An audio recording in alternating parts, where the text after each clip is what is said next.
Hello students, I am your biology teacher Suchitra Deshmukh. Okay, so we are studying our first lesson.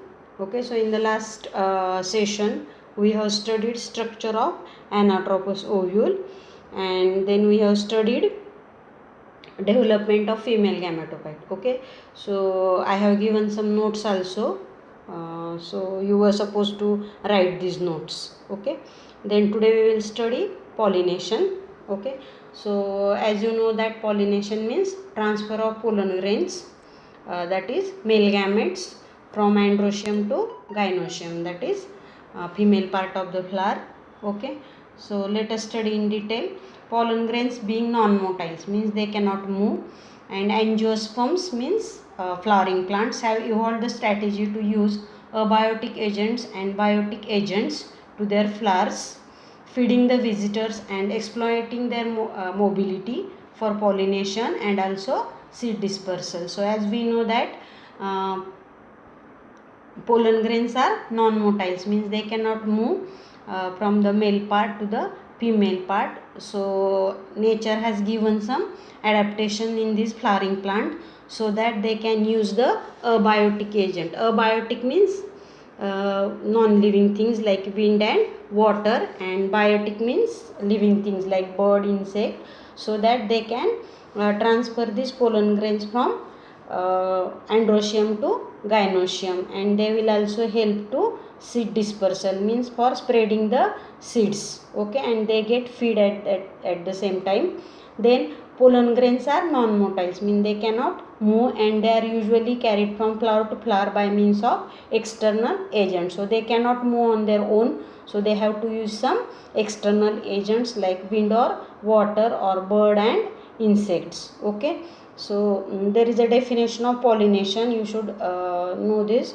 Pollination is the transfer of pollen grains from anther to the stigma of the flower. That process is called as pollination. Okay, then as you know that pollination is of mainly is of two types, that is self pollination and cross pollination.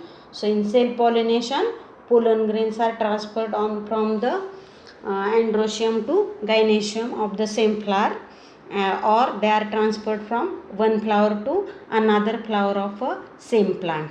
Okay, so here cell pollination is a type of pollination which occurs in a single flower or two flowers on a single plant. So here pollen grains will transfer from androecium to gynoecium of the in the one flower or in the same plant, or they will transfer from one flower to another flower of the same plant. Okay, that is cell pollination, and it result in inbreeding or selfing. So here no new genes are involved, same genes are will be present because the both flowers are present on the same plant. So here no new genes are involved.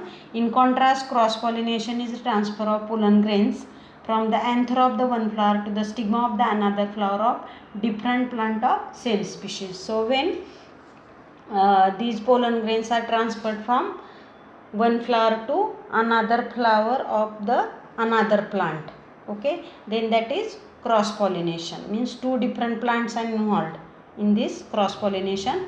Then again this pollination process is classified into three types, that is autogamy, then zygotogamy and xenogamy.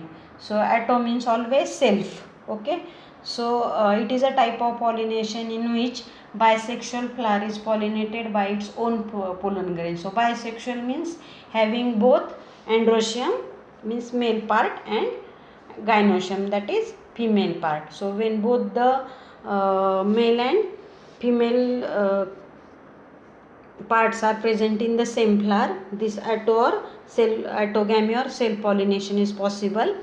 Offspring are genetically identical to their parents, means as no new genes are involved because there only one flower is there, so no new genes are involved. So the offspring means next generation. Okay, so the offsprings are genetically identical, means they will be same just like their parents, means just like their mother plant. These offsprings will be there because no new genetic combination is there. So example of autogamy is P. Okay. Then always remember, flowers which use autogamy consist of several adaptations. So adaptation means nature has given some adjustment. You have studied about the adaptation. Okay.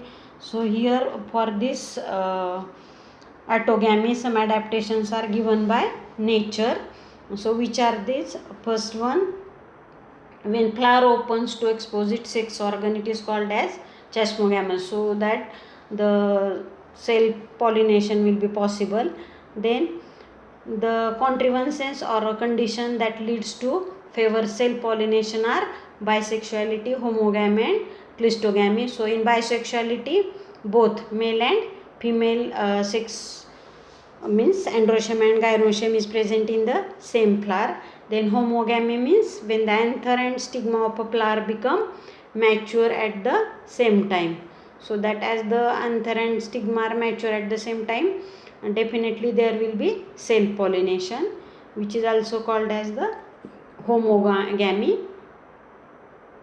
Then third one, some flowers are self-pollinated even before the opening of the flower. Such condition is called as cleistogamy. So some flowers remain closed, means in the bud condition pollination take place. So obviously there will be self-pollination, because pollen grains from another flower cannot enter inside the bud, and obviously there will be self-pollination. Then plants like Viola Commelina can produce both chasmogamous and cleistogamous flowers on the same plant to ensure self pollination. So definitely there will be self pollination.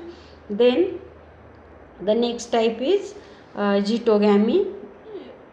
So it is the transfer of pollen grain to a stigma of a different flower produced on the same plant. So here the pollination will be take place from one flower to another flower which is present on the same plant. It is functionally similar to cross pollination as it involves pollinating agents. So as the transfer of pollination take place from one flower to another flower, there will be it is like a cross pollination. Okay, it will involve pollinating agents, but it cannot bring about genetic variations. So as the genes are same, because both the flowers are present on the same plant, so no new genetic combination will be there. Then example, cucurbita maxima. Then it is similar to autogamy, as pollen grains come from same plant. So it is just like the autogamy, because the pollen grains of same plants are there, no new plant is involved, pollination take place on the same plant. Okay, so it is like a autogamy. Okay, then the next type is genogamy or cross pollination. So in cross pollination, the pollen grains get transferred from one plant to another plant of the same species, obviously. Okay, so that type of cross pollination is called as cross pollination, and it is called as the term used is xenogamy. Then it generates genetically varied offspring. So obviously two different plants are involved, so gene from two plants will get included in fertilization process.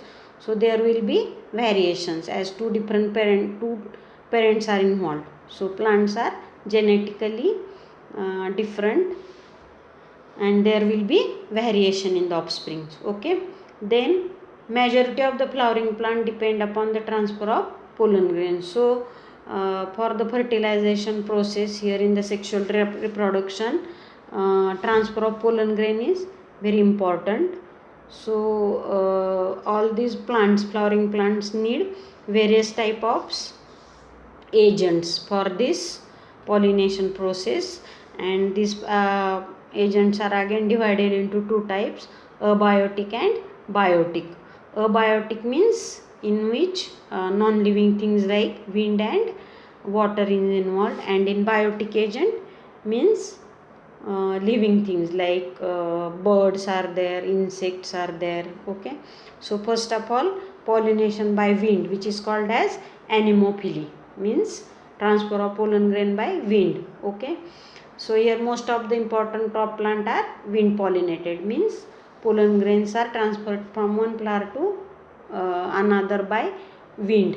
These include wheat, rice, corn, rye, barley and oat. Okay, so certain adaptations are given by nature for this anemophilous flower. Anemophilous flower means where pollen grains are transferred by wind.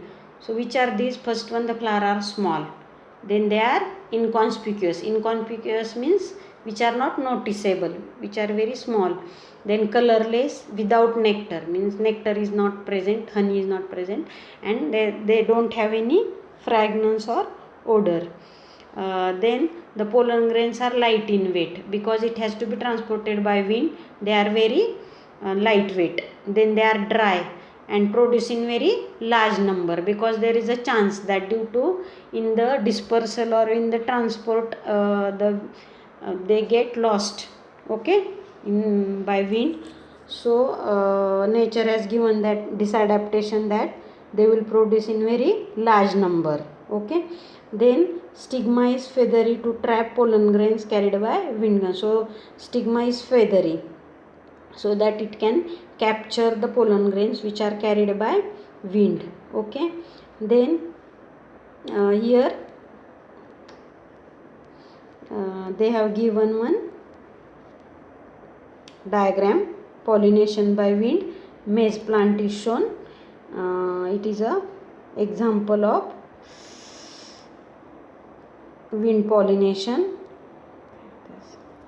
Okay, so let us see some more adaptations.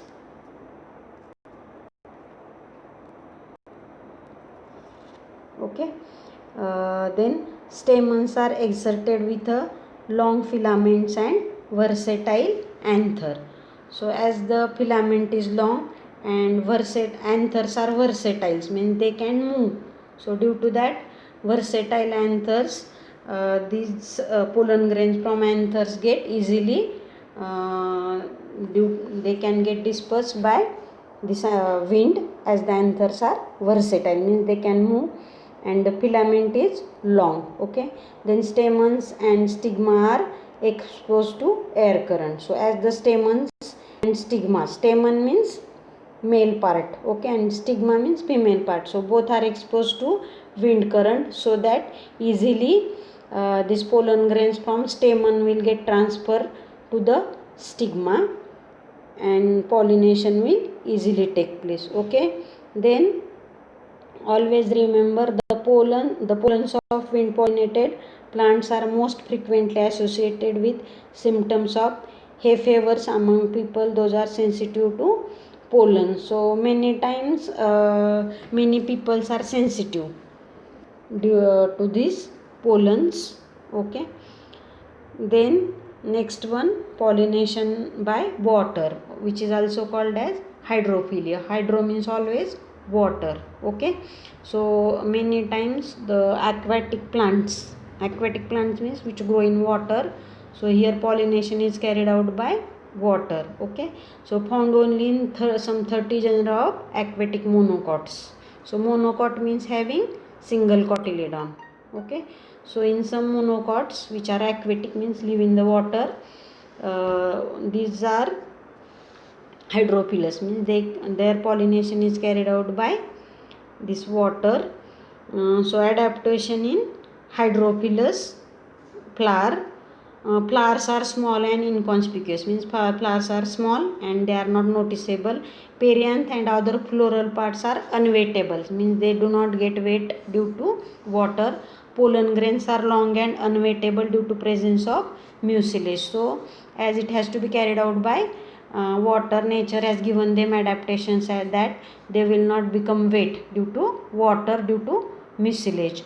Nectar and fragrance are lacking in flowers. So nectar and fragrance are not present because they are not, nectar and fragrance is needed when there is a to attract insects. Okay, so likewise, so here that is not needed, so it is absent in this type of flowers.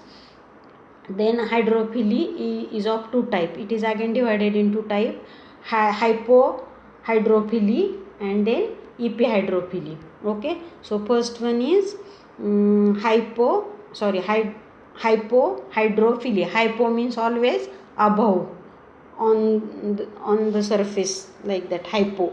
Okay, and hypo means always below. Okay, so hypohydro means below the water. So here pollination take place under the surface of water, that's why it is hypohydrophily. So pollination occur below the surface of water, that's why it is hypohydrophily. Here the pollen grains are heavier than water, sink down and caught by the stigmas of female flower. So here pollen grains are heavier, so they sink down under the water and caught by the stigmas of female flower. Okay, then the pollen grain are long, ribbon like and without exine. Exine is the outer cover of the pollen grain that we have studied. Then epihydrophily. Epi means always above. Okay, so here pollination take place above the water surface. The pollen grains float on the water surface and reach to the stigma of female flower. So they do not sink, they float on the water and then they reach to the stigma. Example, Vallisneria is a submerged dioecious freshwater aquatic plant. Dioecious means monoecious and dioecious. Okay, so monoecious means when both the male and female part are present, and dioecious means single, either it is a male flower or it is a female flower. Freshwater aquatic plant in which female flowers reach the water surface. So female flowers grow up to the water surface temporarily for some time to ensure pollination. So they get pollinated, and male flowers float on the surface of water. Specific gravity of pollen grain is equal to that of water, that is why they float on the surface water. Means they are not heavier than the water, they are lighter than the water, so they can float on the water surface. Some aquatic plants are anemophilous. So some are anemophilous, means they get pollinated with the help of wind, means pollen grains are carried out by wind. Then some aquatic plants are entomophilous. Entomophilous means pollination is carried out by insect. Okay, entomo means insect. Okay, lotus, water hyacinth, water lily, these are the examples. Okay, so with this we have finished this pollination due to abiotic factors, that is wind and water. Okay, in case of wind, anemophilous means plant which are in which pollination take place by wind, and hydrophily means pollination take place by water. Okay, and again hydrophily is of two type. First one is hypohydrophily. Okay, means above the water surface, and another type is epihydrophily, means below the water. Okay, so these are the two types of this hydrophily, that is water pollination. Okay, so in the next lecture we will study biotic agent, that is pollination by insects and birds. Okay, so thank you.